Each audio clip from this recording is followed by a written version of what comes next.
शब्द विचार के पहले दो भागों में हमने अलग अलग पद्धति से शब्द विचार में पहला भेद श्रुति सम भिन्नार्थक शब्दों को अनेक उदाहरणों के साथ आसानी से समझने की कोशिश की थी। अब दूसरा जो भाग रखा गया है 9वीं कक्षा के व्याकरण में शब्द विचार के अंतर्गत वह विलोम शब्द है।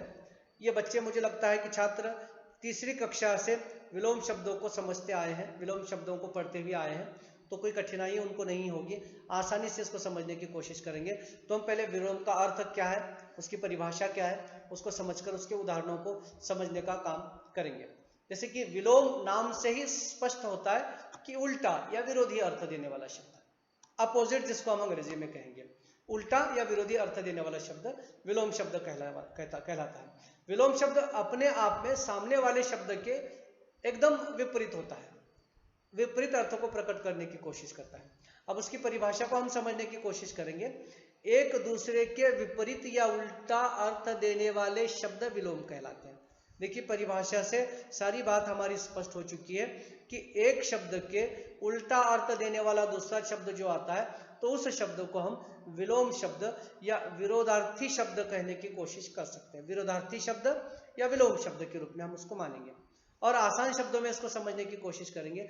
जो शब्द किसी दूसरे शब्द का उल्टा अर्थ बताते हैं उन्हें विलोम शब्द या विपरीतार्थक शब्द कहते हैं या विरोधार्थी शब्द कहते हैं, विलोम शब्द या विपरीतार्थक शब्द कहते हैं। तो ऐसे शब्द रोजमर्रा के जीवन में हम हजारों की संख्या में इस्तेमाल करते हैं, प्रयोग में लाते हैं। जैसे कुछ शब्द मैं आपको बताने की कोशिश कर रहा हूं। पहला शब्द है आय व्यय, मतलब आय का अर्थ है आमदनी, व्यय का अर्थ है जो जा रहा है पैसा आपके पास से, आना जाना। आजादी गुलामी, ये दोनों अपोजिट है। आजादी मतलब आप स्वतंत्र हो, गुलामी मतलब किसी के अधीन हो, यह अर्थ हमको देने वाले ऐसे कई शब्द हम रोजमर्रा के जीवन में प्रयोग में लाने की कोशिश करते हैं। इसके साथ कुछ ऐसे शब्दों का भी प्रयोग करते हैं जिसको उल्टा अर्थ देने वाले हम बताने की कोशिश करते हैं, जैसे रिश्ते नातों को लेकर, लेकिन वह उल्टे अर्थ के नहीं है मगर हम बताने के आदी बन चुके हैं कि उल्टे अर्थ के शब्द हैं। बचपन से सिखाया गया क्लास में, कक्षा में, जैसे माता पिता, भाई बहन, इसको विलोम शब्द के रूप में ही हम पढ़ते आए हैं। माता के विरुद्ध पिता को बताया जाता है, भाई के विरुद्ध बहन को बताया, चाचा के विरुद्ध चाची को बताया जाता है। जो ये हमारे रिश्ते नाते के शब्द हैं, इन रिश्ते नातों के शब्दों का प्रयोग हम विपरीत अर्थ देने वाले शब्दों के रूप में करते हैं, लेकिन ऐसा नहीं है। हाँ, लिंग की दृष्टि से एक आध बार उसको हम समझने की कोशिश करते हैं, लेकिन माता पिता रिश्ते की दृष्टि से अगर देखेंगे तो उल्टा अर्थ कैसे हो सकता है, मगर हमको ये सिखाया जाता है बचपन से। तो कम से कम इन शब्दों को तो हम टालने की कोशिश करेंगे। जो हमारे रिश्ते के शब्द हैं, भाई बहन हैं, माता पिता हैं, चाचा चाची हैं, इन मामा मामी हैं, इन शब्दों को थोड़ा सा उल्टा शब्द कहने का काम हम न करें, क्योंकि इनको उल्टा बताने की कोशिश, हाँ लिंग की दृष्टि से एक आध बार संभव हो सकता है, लेकिन विपरीत अर्थ देने वाले शब्द, विरोधी अर्थ देने वाले शब्द ये कदापि नहीं है, इसको ध्यान में रखना होगा। उसकी बजाय अगर परीक्षा में भी प्रश्न निकालते समय ऐसे शब्दों का प्रयोग किया जाता है, आजादी गुलामी, नवीन प्राचीन, तो बात चल सकती है, आय व्यय चल सकता है, लेकिन रिश्ते नातों के लिए लेकर माता पिता, भाई बहन, चाचा चाची, दादा दादी, नाना नानी, यह विपरीत अर्थ कैसे हो सकते हैं, समझने के लिए हम समझाते आए हैं, पढ़ते आए हैं। आपने भी पढ़ा है, मैंने भी पढ़ा है। मामा मामी ये विपरीत अर्थ, उल्टे अर्थ वाले शब्द थे। माता पिता विपरीत अर्थ के शब्द थे। दादा दादी विपरीत अर्थ के शब्द हमने पढ़े हैं, विलोम शब्द के रूप में इसको पढ़ा है। लेकिन कम से कम इन शब्दों को इस रूप में हमें नहीं देखना है। हाँ, ये आय व्यय, गुलामी, आजादी, ऐसे शब्दों को हम देख सकते हैं, इनको हम विलोम कह सकते हैं। ऐसे कई शब्द मैं आपके सामने रख रहा हूं। देखिए, अमृत है, विष है, चल सकता है, दोनों विरोधी है, कोई प्रॉब्लम नहीं। अथ इति, अथ मतलब शुरुआत, इति मतलब अंत, चल सकता है ये भी। अंधकार प्रकाश, कितने अच्छे शब्द हैं। अल्पायु दीर्घायु, तो यहाँ माता पिता को लाना क्या जरूरी है, भाई बहन को लाना ये भी क्या जरूरी है।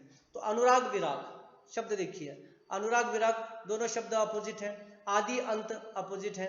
आगामी गत ये भी विरोधी है, एक दूसरे के विपरीत अर्थ को बताते हैं। आग्रह दुराग्रह अपोजिट बताने वाले शब्द हैं। अनुज अग्रज ये भी विरोधार्थक शब्द हैं।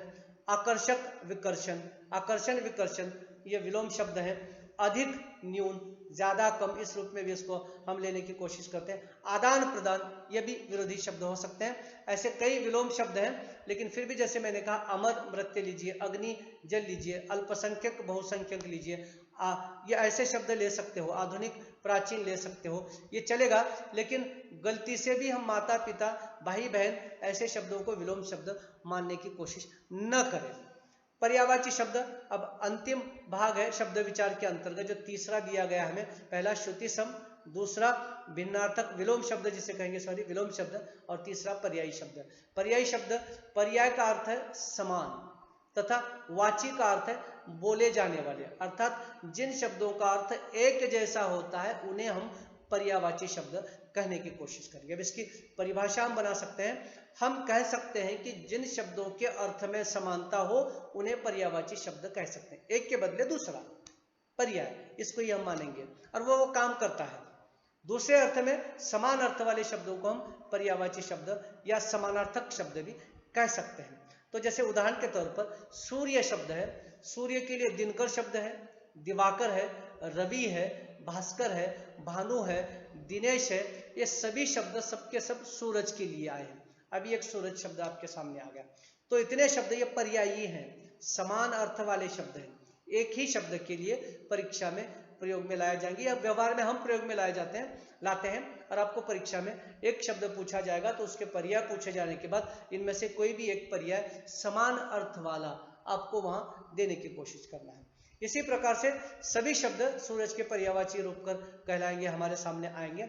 पर्यायवाची शब्दों को प्रति शब्द भी कहते हैं। देखिए, एक शब्द के लिए उसके पर्यायवाची, समानार्थी और प्रति शब्द भी इसको कहा जाता है। और अर्थ के दृष्टि से भी शब्दों के अनेक रूप है। जैसे पर्यायवाची शब्द, युग्मक शब्द, एकार्थक शब्द, विपर्यार्थक शब्द, समुच्चयी प्राय शब्द, ये आदि शब्दों के भेद भी उसमें देख सकते हैं। जहां तक पर्यायवाची शब्द का संबंध है, यहाँ एक बात ध्यान देने योग्य हमारे लिए है कि इन शब्दों में अर्थ की समानता होते हुए भी इनके प्रयोग एक तरह से नहीं होते। अर्थ समान है लेकिन प्रयोग करते समय वहां जो शब्द चाहिए उसी शब्द का प्रयोग इसमें से करना पड़ेगा। भले ही पर्यायवाची हैं, ये समानता वाले अर्थ है, लेकिन प्रयोग करते समय ध्यान रखना है कि अर्थ की दृष्टि से समान होती हुए भी प्रयोग की दृष्टि से यह समान नहीं है। ये शब्द अपने में इतने पूर्ण है कि एक ही शब्द का प्रयोग सभी स्थितियों में और सभी स्थलों पर अच्छा नहीं लगता। परिस्थिति के अनुरूप जहां जिसकी जरूरत है उस रूपों में, सूर्य की जरूरत है तो सूर्य, रवि की है तो रवि, सूरज की है तो सूरज की, जहां जिस शब्द की आवश्यकता है उस शब्द का प्रयोग आपको करना पड़ेगा। भले ही ये समानार्थक शब्द हैं, भले ही ये पर्यायवाची शब्द हैं, ऐसे होते हुए भी इन शब्दों का प्रयोग प्रति शब्द के रूप में भी आप कर रहे हो, लेकिन फिर भी इतनी समानता होने के बावजूद भी भले ही अर्थ इनका एक हो, लेकिन प्रयोग की दृष्टि से इन शब्दों का प्रयोग हर जगह पर आप नहीं कर सकते। किसी एक शब्द की ही वहां आवश्यकता हो सकती है। हाँ, पर्यायी बताने के लिए अब अलग अलग शब्दों को बताने का काम कर सकते हो और उसे ले भी सकते हो। तो कहीं कोई शब्द ठीक बैठता है और कहीं कोई बैठता नहीं है। जिसको जहां बैठना है उसका प्रयोग कीजिए। प्रत्येक शब्द का अपना महत्व है, उसका विषय और स्थान के अनुसार उसका प्रयोग हमें करने की कोशिश करना चाहिए और प्रयोग होता ही है। पर्यायवाची शब्दों के जो उदाहरण हैं उनको हम देखेंगे। अतिथि, इसके अलग अलग समान पर्यायी अर्थ है। मेहमान है, अभ्यागत है, आगंतुक है, पाहुना है। ठीक उसी प्रकार से अमृत शब्द है, सुरभोग है, सुधा है, सोम है, पीयूष है, अमीय है, जीवनोदक है। तो इतने शब्द हैं, लेकिन इनका प्रयोग करते समय जहां मेहमान की जरूरत है वहां मेहमान शब्द का ही प्रयोग करना चाहिए। जहां अभ्यागत की जरूरत है अभ्यागत, अर्थ वही मिलने वाला है, लेकिन वाक्य की रचना के अनुरूप आपको इनमें से किसी एक शब्द का प्रयोग वहां जो सटीक बैठता है, वहां जो योग्य लगता है उसका ही प्रयोग आपको करना पड़ेगा।